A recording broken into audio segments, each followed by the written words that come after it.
I mean, that are in the war, the business of war. We're very proud of the work we're doing, again, at supporting the U.S. government and the U.S. military. And the real heroes of the campaign, the real heroes of the Reconstruction are the men and women of the U.S. Armed Forces. And we're very proud to be any part of that we can in supporting them. Halliburton delivers hot meals, supplies, clean clothing, and communications to our soldiers so they can be a little closer to home. It's a girl! Halliburton, proud to serve our troops. I just read in the paper Halliburton got another contract. Halliburton got another contract. Right. Which is not being contested at all. Because nobody knows. Well, it's in the paper, so somebody knows. But that's after it happens. It's after the fact. It's too late. The United States is now a major player in the Iraqi oil business. American troops guard the oil fields as Texas oil workers assess their potential. So it's a safe environment to work in. We don't feel any risk. We feel like we're being well protected here, or we wouldn't be here.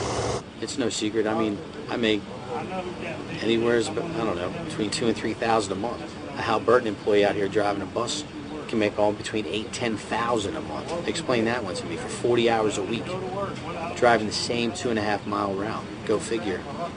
Where's the justification in that? There's no other single area of the world today with the opportunity for business, new business, similar to the opportunity that's available today in Iraq. The president went in and did what he did, and we're all supporting him and our troops, and we want to make sure that, you know, the efforts and the lost lives, and it wasn't for no reason. If it wasn't for the oil, nobody would be there. Nobody would worry about it. Unfortunately, at least for the near term, we think it's going to be a good situation or a dangerous situation. Good for business, bad for the people. Today on the news, Rumsfeld was saying, and Wolfowitz was saying, oh, the Iraqi people are much, much better off. Isn't it better that we got rid of Saddam and now the Iraqi people can do what they want to do and really be free? Will they ever be free? No, they'll not be free. And where are the weapons of mass destruction? We were duped. We were really duped. And these poor people, the young men and women who are being killed there, it's unnecessary. That's the disgrace. That's it. That's no more. Disgrace. They died in a just cause for defending freedom, and they will not have died in vain.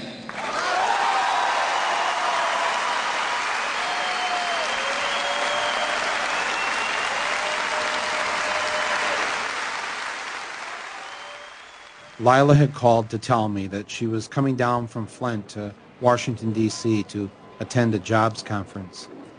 On her break, she said she was going to go and pay a visit to the White House.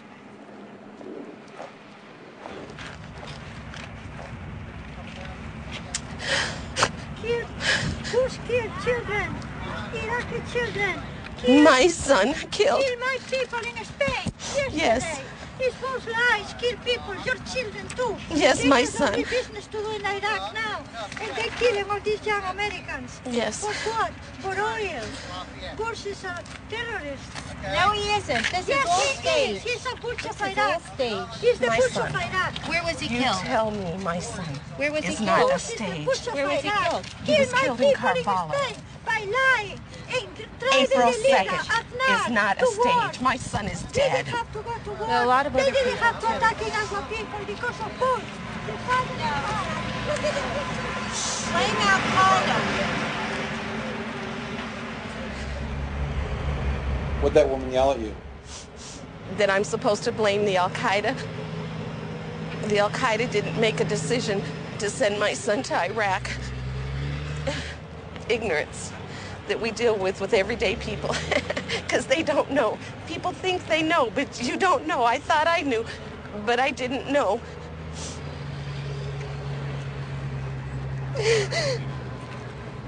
I need my son.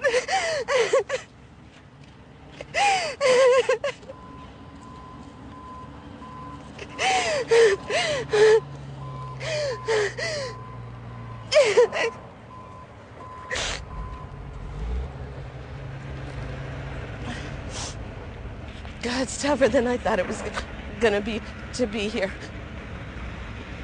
But it's freeing also, because I finally have a place to put all my pain and all my anger and to release it.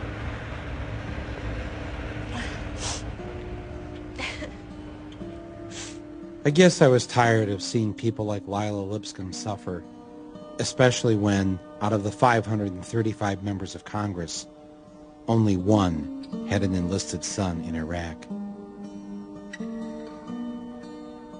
I asked Corporal Henderson of the United States Marine Corps to join me on Capitol Hill to see how many members of Congress we could convince to enlist their children to go to Iraq. Congressman, Michael Moore. Hey, Michael, how are you doing? Good, I'm good. John Tanner. Hey, nice to meet you. Very Yeah. nice to meet you. What y'all doing? Well, I'm here with Corporal Henderson, United States Marine Corps. Corporal, I was in the Navy years ago, 1968 to 72. We had Marines guard the base. Do you have kids? Yeah. Is there any way we can get them to enlist and go over there and help out with the effort? Got all the brochures. And One of them's got 2 children. Oh, yeah. Well, see, there's not many congressmen that have got kids over there. Okay? Only one. You know, so we just thought maybe, you know, you guys should send your kids there first. That's you know? right. What do you think about that idea? I don't disagree with it. Oh, you don't? No. All right. Oh, good. Well, here, take some brochures then. Here, at least take a Marine brochure. I think, yeah. And pass it around. Yeah. Well, Encourage the fellow members, you know, if they're for the war, to get behind it, you know, and send their own.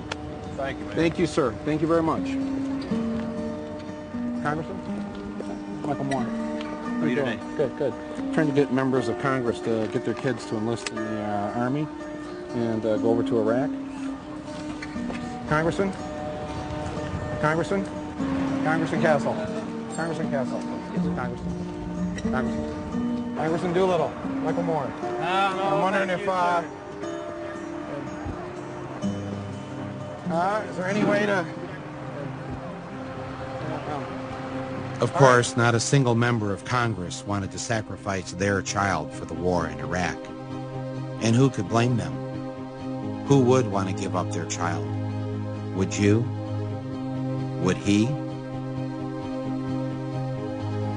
I've always been amazed that the very people forced to live in the worst parts of town, go to the worst schools, and who have it the hardest, are always the first to step up to defend that very system.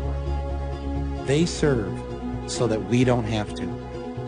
They offer to give up their lives so that we can be free. It is, remarkably, their gift to us. And all they ask for in return is that we never send them into harm's way unless it's absolutely necessary. Will they ever trust us again? He had used weapons. We know where they are. They're in the area around Tikrit and Baghdad and east, west, south, and north. There is a tie between Iraq and what happened on 9/11. The struggle can only end with their complete and permanent destruction. We wage a war to save civilization itself. We did not seek it, but we will fight it, and we will prevail. George Orwell once wrote that it's not a matter of whether the war is not real or if it is. Victory is not possible. The war is not meant to be won. It is meant to be continuous. A hierarchical society is only possible on the basis of poverty and ignorance. This new version is the past, and no different past can ever have existed. In principle, the war effort is always planned to keep society on the brink of starvation. The war is waged by the ruling group against its own subjects, and its object is not the victory over either Eurasia or East Asia, but to keep the very structure of society intact. There's an old saying in Tennessee, I know it's in Texas, probably in Tennessee, that says, "Fool me once, shame on you."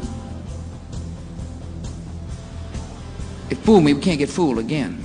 For once, we agreed.